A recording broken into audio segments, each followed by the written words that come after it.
Good afternoon or good morning, everyone, and welcome to our Business by Design Q&A Cafe today with Alex Waddell. Today he's doing payment runs in ByDesign. That's our topic of the day.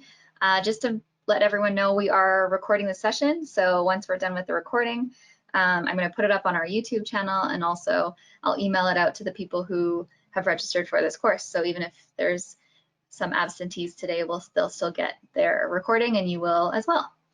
Next week, Wednesday, August 19th, we have a Q&A cafe for OData API in Business by Design, so make sure you sign up for that. Information for that will be in the email that sends out to you in a few days, or you can always go on our resources page on our VistaView website, scroll all the way down, and you'll see all upcoming webinars that you can register for. And with that, I will mute myself and hand it over to Alex. Great, thank you, Kayla, and thank you everybody who's joining this session on payment runs. If you have any questions, please feel free as we go along to type them into the questions or the chat panel. I'm keeping an eye on that, and I'll try and answer questions as we go along. And I do look forward to questions, so feel free to give me a shout out. If you are doing payment runs sort of a manual way, I'm gonna maybe start with that. I think I heard a rumor through the request for this subject that some people were processing payments sort of one at a time.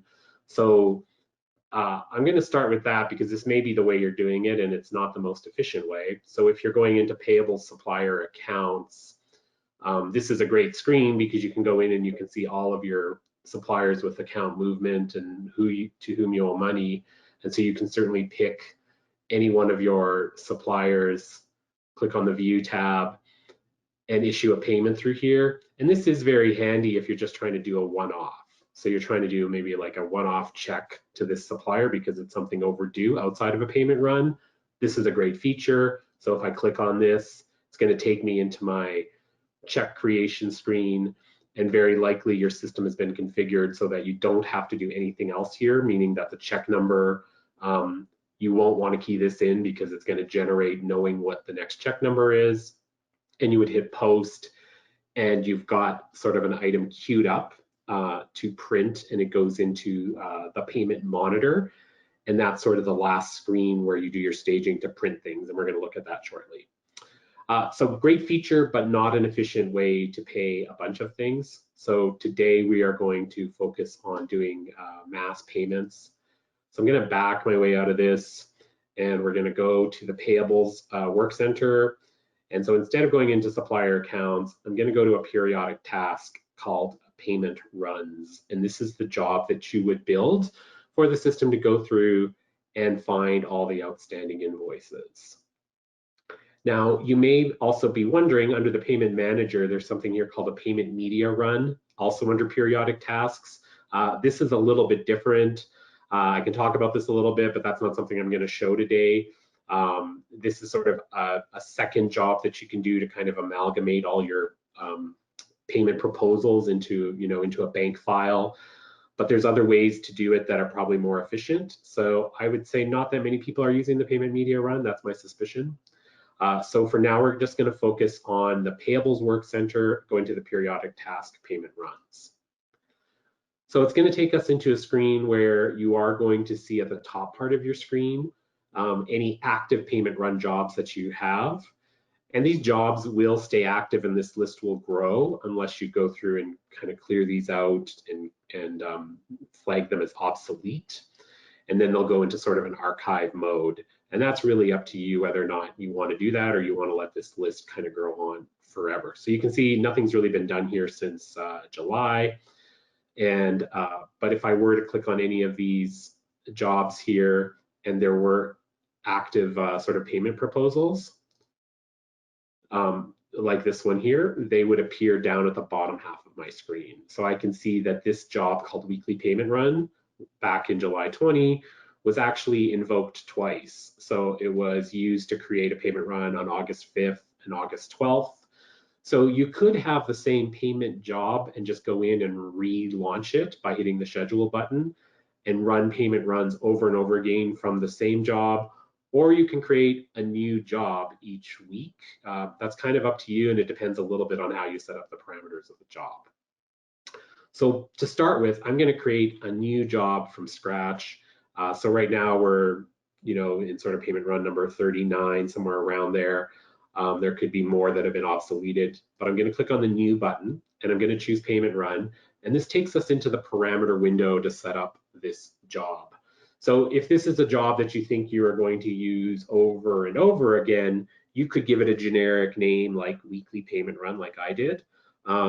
Or you could just say August 12th payment run, whatever it is you want to call it. And you have to run these one company at a time. So you'll see here that the one parameter that has a red star beside it is the company, and I have to choose a specific legal entity. So in this case, I'm going to choose legal entity 1000. And then the rest of this information is optional. So whether or not you want to execute payments automatically, I don't typically recommend that. We certainly won't for the first one. Do you want to control the posting date? Do you want the system to just default to today's date? Things like that. And then the parameters for actually filtering are very limited here. So you may be used to software where you could choose a typical type of supplier, like a supplier group, like let's say all my employees or something like that. This system does not give you that option. The only option it gives you is to run a high-low range of suppliers, kind of based on numbers. So that's not very useful unless you're just going to run a single supplier. And then you could target a currency, so that's an option too. But I will show you this payment proposal can create jobs across multiple bank accounts, multiple currencies if you do have multiple bank accounts. And then the field that probably is important potentially is called the next payment run date. So this field, if you fill this out with a future date, so let's say I set this to be like even as far ahead as 08/30, if I only run payments once a month, then the system is going to say, okay, I'm going to go look through any AP invoices that are not only due today, but anything that will be due up until and including August 30th, and I will include them in this payment run, even if though they're technically not due today, because I'm telling the system, well, I'm not going to run this again for another month. So depending on your cash flow management internal process, or do you have utility bills or things like that? If you are only paying once a week or once every 2 weeks and you want to make sure, hey, there's utility bills that have to be paid on time, I could scoop that. So you may want to take advantage of that feature. And if you are going to start sending the next payment run date, then now using this job over and over again is not really useful to you. So instead, you're just going to create it like I have, and you'll create a new job each time you do a payment run. So once I've filled out those parameters, I'm going to set this job to active.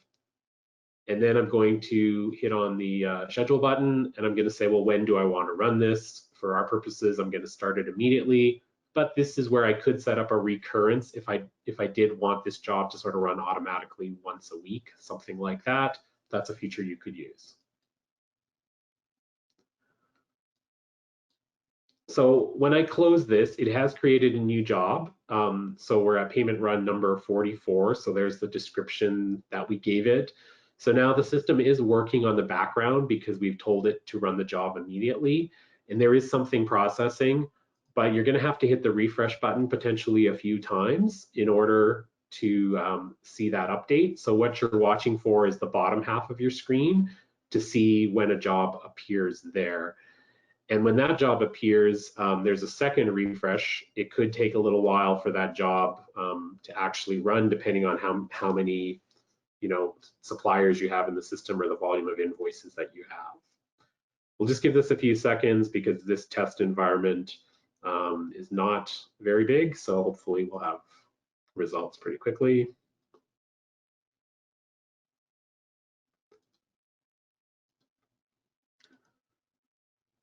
So there we can see the job is now in process. So we can't do anything. We can't view our proposal until it's completed. So now I'm going to have to wait a little longer, keep that refresh. And now we can see that the job has finished. And it's given us a bunch of warnings and information, and that's fine. We're going to look at all that information by going into this payment proposal. So what the payment proposal does is it queues up a bunch of payments in the system based on their eligibility. And so we can see here, there's a bunch of things to a supplier called credit card clearing.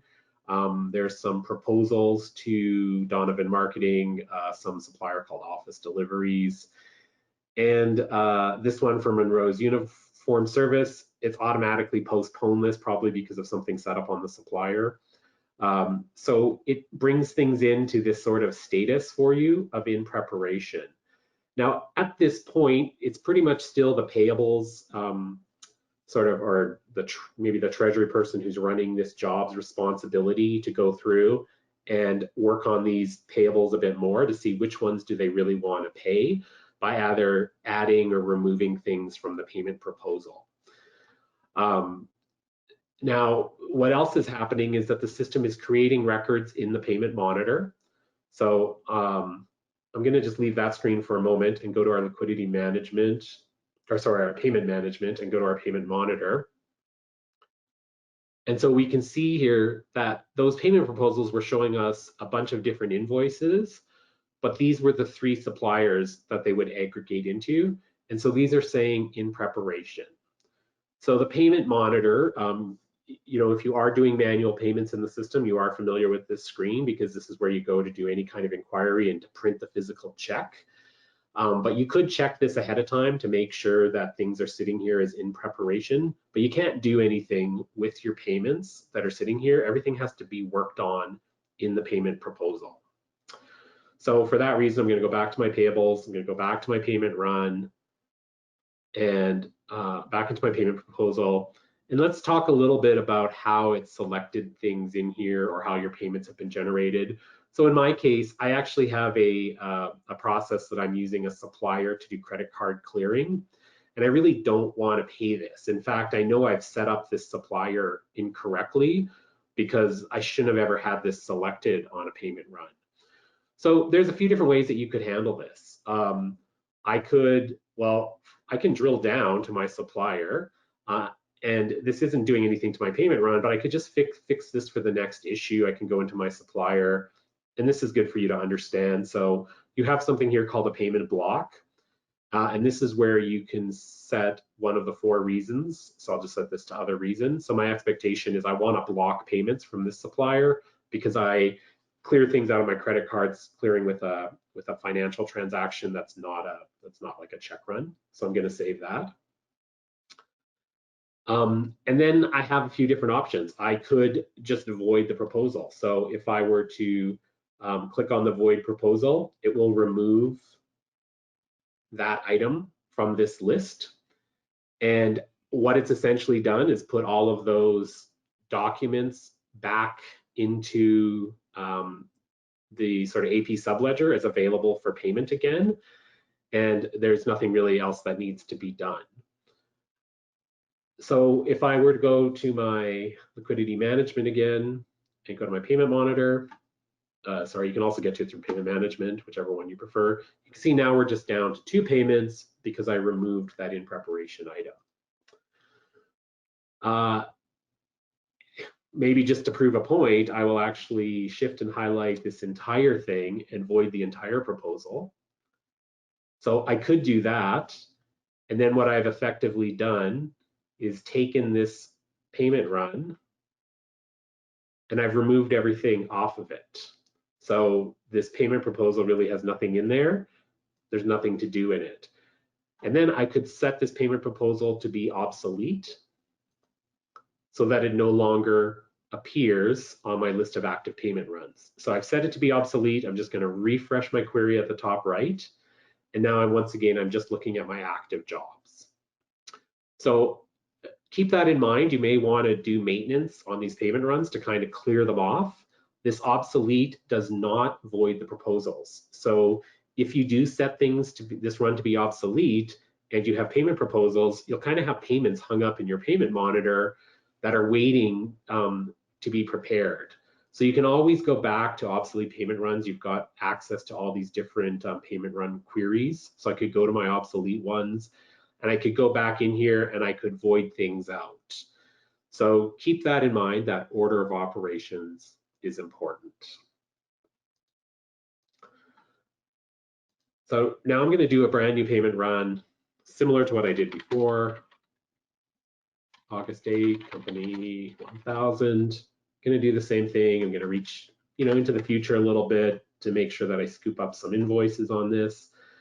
I'm going to once again set it to active. I'm going to hit the schedule button. I'm going to start it immediately. And then I'm going to, just save and close or close button, go back in here, and then we're going to launch job number 45. So we'll give this another minute to run, but what my expectation is now, I will get another payment run, but I won't get those credit card suppliers because I have went into that supplier and I've put them on a payment block.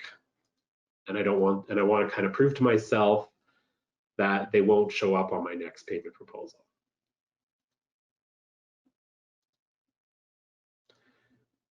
And I think this job runs, every minute or something. It goes and it looks for it. So depending on, you might get results really quickly. Sometimes I do, and sometimes I have to sort of click here a few times.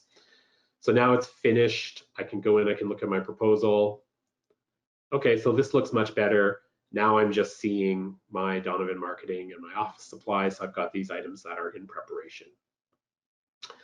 Now, at this point, let's say I want to do some manipulation of this payment run down at the invoice level. So the way that I do that is I select, and when I'm selecting any record in between these yellow bars, I'm really focusing on that entire supplier. So it doesn't really matter which record I click on. Click on that one supplier you want to start making modifications to, and click on the Edit Proposal button. And then this takes us into a back-end screen where you can do some more manipulation. So if you go to your open items, I could decide that, there's some sort of issue with this invoice. I don't want to pay it right now. So I can just manually unclick it, and you can see it moves it to the bottom of the list and it's unchecked. And so now if I hit the save button, that item is sitting there and it's been modified. Now I have two options. At any point in time, I can execute these payments, meaning I want to approve them to go to the payment monitor. One at a time, or I can do them in bulk. So it doesn't matter if you click the button here, or it doesn't matter if you hit close and decide to do them all at once, but I'm going to hit the refresh button here because I have made a change. And so you can see that now I originally had 3 invoices being paid. I only have 2 invoices being paid. Now, the other thing that you can do inside the edit proposal is potentially fix issues where the bank account or the payment method have not appeared. So if your supplier is not set up correctly and there is no default payment method, then you may have blanks in here. And if you have blanks, the system is not going to let you execute that proposal. So you may, in some cases, have to go into the edit proposal and go in here and indicate, okay, what is the payment method I'm going to use? Which bank account is going to make this payment? All of those things have been determined based on some back-end settings in your system, as well as some settings in the suppliers. And if you are having issues with the system, maybe not choosing the bank account that you suspect, reach out to VistaView support and we can help you with that, because there are some settings that kind of govern that, like potentially current payments in a certain currency should always be paid out of a certain bank account, things like that. The system can handle that automatically. So if I'm satisfied with this proposal, I've filled in all the blanks, I can now execute the proposal. And the easiest way to do that is just highlight everything and choose execute proposal. Now at this point, one of two things are going to happen. It's either going to tell you that it's, so it doesn't want me to do this one that is postponed. So I'm just going to do those two.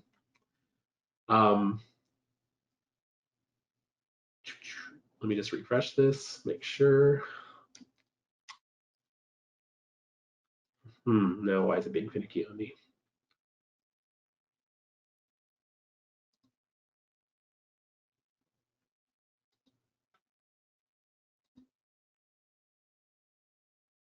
Okay, that's strange. I'm gonna just go out and go back in, try this again.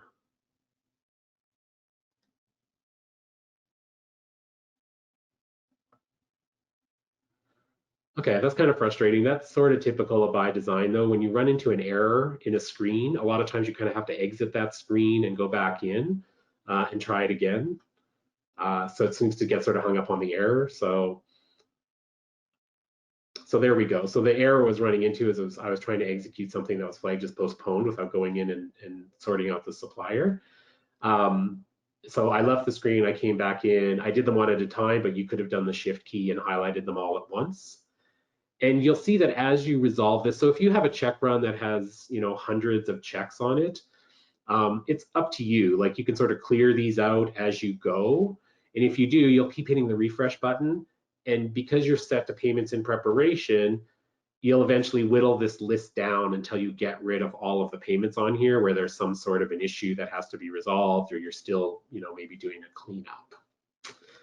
And then at any point in time, I can go back to my completed ones and I can see, okay, this is everything that I am proposing to pay.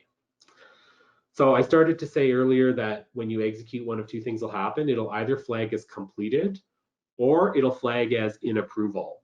Now that completely depends on how your system has been configured. So the expectation is that this is probably being done by sort of a payables manager, but maybe there is a treasury person or a controller or a VP of finance that has to do a final approval on all the payments.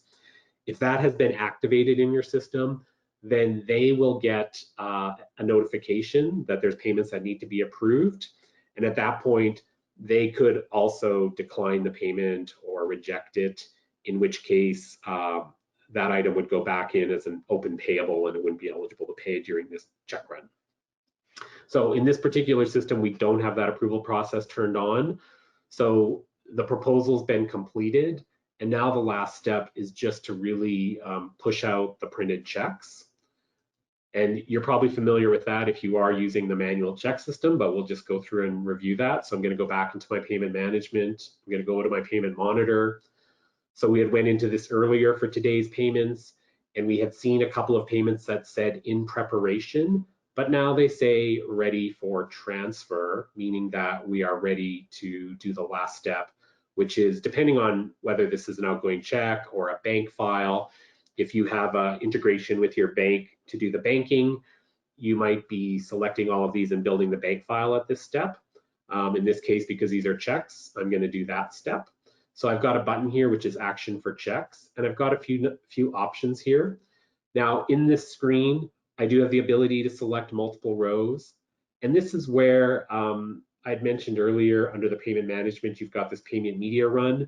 This is why I see this job as not being really relevant, because in here, if you have, whether you have 2 or whether you have 200, you can use the shift key to highlight them all and print all of these checks at once. So the one thing you're going to want to check is, are my check numbers okay? So the system has determined the check number based on the last document that was created. So I'm at check number 100,784, and then it's going to do 785. So you should see this as a straight sequence. What's happening in the real world is you're probably, you know, loading up your check printer and you're verifying if you have pre-printed checks that the check number here aligns to what this said. So that's important. So now you've loaded your check stock into the check printer, and you're going to go into the actions for checks, and you're going to do this step here, which is print check form. Now you have a couple of alternatives. Let's say for some reason you were pulling a check out of the box and one of them tore in half. So you could renumber. So I could use this option to say, okay, you know what, check 784 got damaged. And so I want to now start and renumber my checks starting from a new number. So you can use that option. You also have the option to set to in transfer, meaning you're telling the system, I don't need to print a check. All I want to do is flag this as being ready to reconcile with the bank. And why would you do that? Because maybe you have a actual handwritten checkbook, like maybe the president still signs checks and writes them out and you just have to record them after the fact, or you put it in a printer or a typewriter and have some manual way to create the check. You have this option to set it to in transfer, which is telling the system that this is ready to reconcile and I don't need to worry about printing anything. But I would say most of the time you actually want to print a check, so I'm going to choose this option.